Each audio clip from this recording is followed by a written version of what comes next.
kakaiba ka talaga, Junior. Akalain mo may bagong record high ang Pilipinas dahil sa kanya.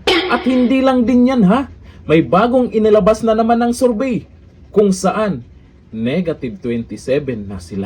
O ito, ayon sa balita ngayon, bagong record high. Umakyat sa 7.65 trillion ang kabuuang utang ng Pilipinas sa katapusan ng Nobyember 2025. Ayon sa Bureau of the Treasury, ang pinakamataas na antas na naitala sa kasaysayan.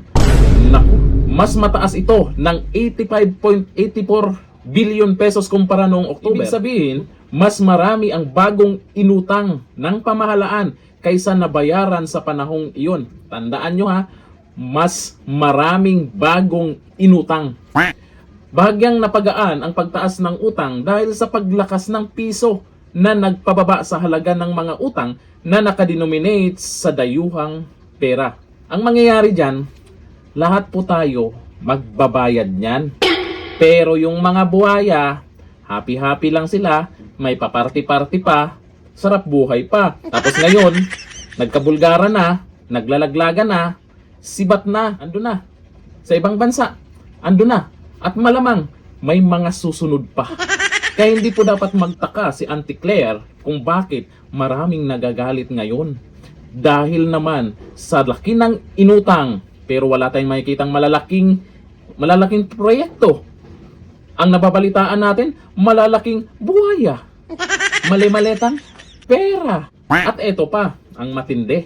Dahil dyan, eto may bago na namang survey na kung saan overall performance of the cabinet ni PBBM ay negative 27 na. Bakit nag-negative 27 na?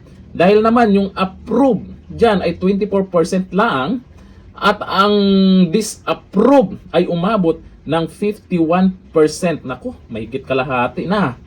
Ang sabi ng iba, kaya nagkakaginito daw yung survey ni Junior dahil kay Auntie Claire. Naku, wag niyo pong tanggalin si Auntie Claire dyan. Palitan niyo na lahat.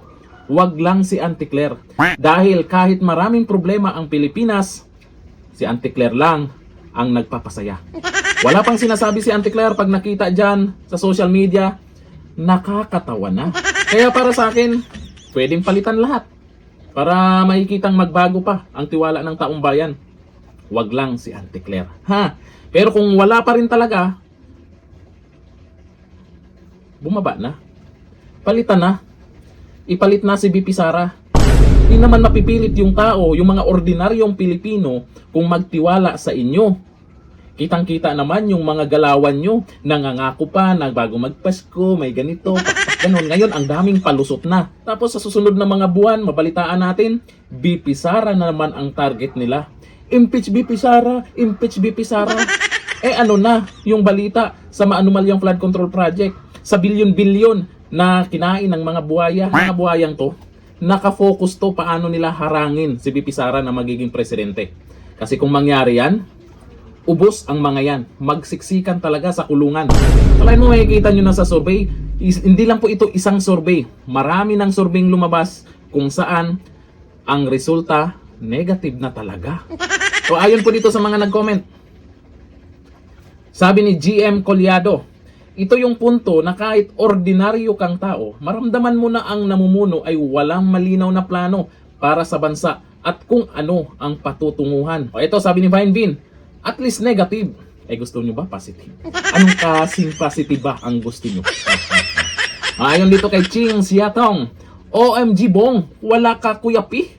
Aning imong negative? Nangyari, pakapalan na.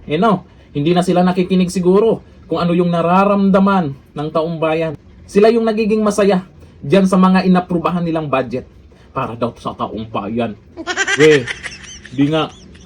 Dito nga, thank you.